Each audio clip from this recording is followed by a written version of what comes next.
સવાર સવારમાં એક મણ એક આળા મોવડી, પછી કરી નાખ્યો બ્રશ અને ગરમા ગરમ ભાખરી રેડી જ હતી.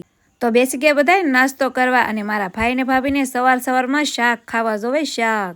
નાસ્તો કરી લીધા પછી મારા ભાભીએ કરી નાખ્યા કચરા પોતા અને અમે બે ધોઈ નાખ્યા ઠામડા. અરે થોડું થોડું કામ બધાને કરવું પડે. પછી તો હું નવા કપડાનો ઢગલો કરીને બેહી ગયા. અરે મારા ભાઈને એને છે લેડીઝ કપડાની દુકાન, તો એકાદો ડ્રેસ ઠપકારી લઉં ને એનો ખર્ચ સાજીદને ભોગવવાનો રહેશે.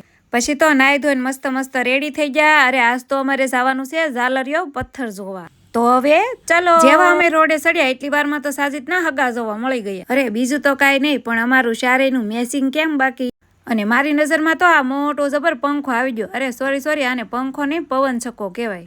બીજું તો ઠીક, પણ આ પંખાનું પાંખડું તો જો કેવડું મોટું. અને મેં તો એક ઘૂમરો માર્યો પાંખડાની અંદર. અને હવે જેની રાહ જોતા હતા એ ઘડી આવી ગઈ છે ને આપણે આવી ગયા છીએ કરિયાણા ડુંગર. અને અહીંયા છે આ ઝાલરિયો પથ્થર. જોઈ લો એનો અવાજ કેમ બાકી.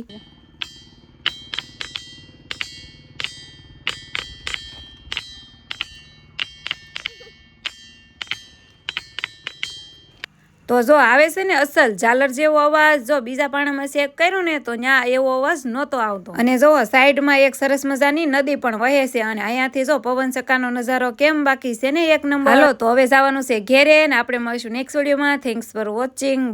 બાય.